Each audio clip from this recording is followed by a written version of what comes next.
Le malo novega bi lahko dejali ob ogledu rezultatov po zaključku regionalne mladinske lige v skvošu. Najboljši na tekmovanju, ki je potekalo tretje leto, so več ali manj tisti, ki so bili na vrhu tudi v minuli izvedbi. Morda je bila še največja sprememba v tem, da so tokrat največ prvih mest odpeljali v Srbijo. V skvoš centru športnega parka Krsnik so mladi Srbi prevladovali v dečkih kategorijah od 15 do 19 let. Takmičim se već 2 godine, to jest 2 sezone u ovoj ligi.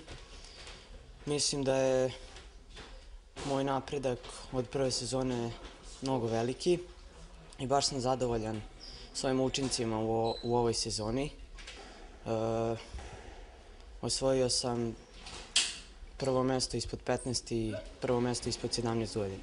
Puno sam turnira igrao, pa skoro sve turnire za ove 2 sezone i od prošle godine sam dosta napredovao na ovim turnirima. Napredovali so pravzaprav vsi, ki so se redno udeleževali tekmovanj, ki so v prvi vrsti namenjena za nabiranje izkušenj. V tej sezoni je bilo 6 turnirjev. In kako upisati zmagovalko v konkurenci do 15 in 17 let, če v 2 sezonah ni izgubila niti tekme? Še več, verjetno bi potrebovali kar nekaj časa, da bi ugotovili, kdaj je nazadnje izgubila niz. V tem ritmu si želi Brglezova napredovati tudi v zahtevnejši konkurenci. Trenutno mislim, da sem okoli 40. mesta na evropski lestvici. Zdaj načrti so, da bi šla na odprto prvenstvo Italije, ki je v juniju. Potem v septembru verjetno odprto prvenstvo Slovaške v Bratislavi. Potem še tudi v Nemčijo in Avstrijo. Sezona se za mlado športnico izjemno odvija. Čeprav Pija še nima 16 let, je na članskem državnem prvenstvu osvojila prvo mesto. Res mi zelo dosti pomeni, saj se zavedam, da sem kot najmlajša v zgodovini, to je bilo 21. državno prvenstvo, kot najmlajša sem ga osvojila. Super se počutim, se vem, da ne treniram niti toliko kot ostale mogoče, tako da res, zelo sem bila vesela.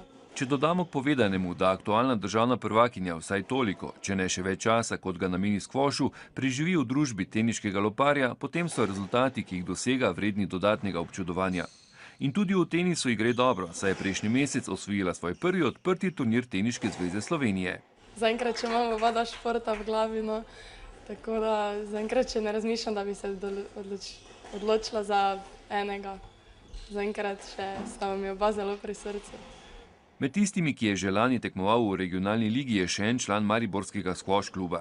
Balaško je nastopil v 2 kategorijah in zanimivo, bolje mu je šlo med starejšimi, saj je postal v kategoriji do 19 let podprvak. Sodeloval sem lani jeseni v Beogradu, ostalih 4 turnirov se nisem mogel udeležiti, nisem imel časa. V jeseni se nisem ravno najboljše odrezal na turniru zaradi svojih napak. Tekmovanje mi je v mednarodnem sistemu dosti bolj zanimivo kot samo na državni ravni.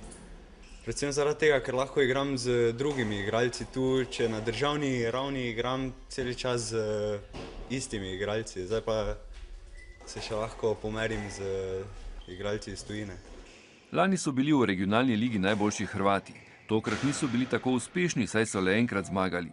So pa zato osvojili kar 4 druga mesta. In ker prihajajo mladi na turnirje v več ali manj enaki zasedbi, je razumljivo, da jemljajo nasprotnike drugače kot le tekmece. Dobro se već poznajemo, pošto se vidimo ovako svaki put kada je turnir. Već smo se upoznali i postali prijatelji. A sad svaki put je drugačije igrati protiv svakoga, jer svako mijenja način igre s vremenom i tako. Ova sezona je bila uspješnija i po samom ovom načinu igre i po rezultatu. A u prvoj sezoni sam se onako još upoznavao i sa drugim protivnicima i sa kojim sam sad postao prijatelji i tako. Manj uspešni kot naša najboljša posameznika so bili na zadnjem turnirju regionalne lige ostali Slovenci. Nihče izmed njih se ni uspel uvrstiti v polfinale, tako da je Slovenija na turnirju v Dolnji Počehovi osvojila 3 medalje, 2 zlati in 1 srebrno, kar jo je v konkurenci 3 držav umestilo na drugo mesto.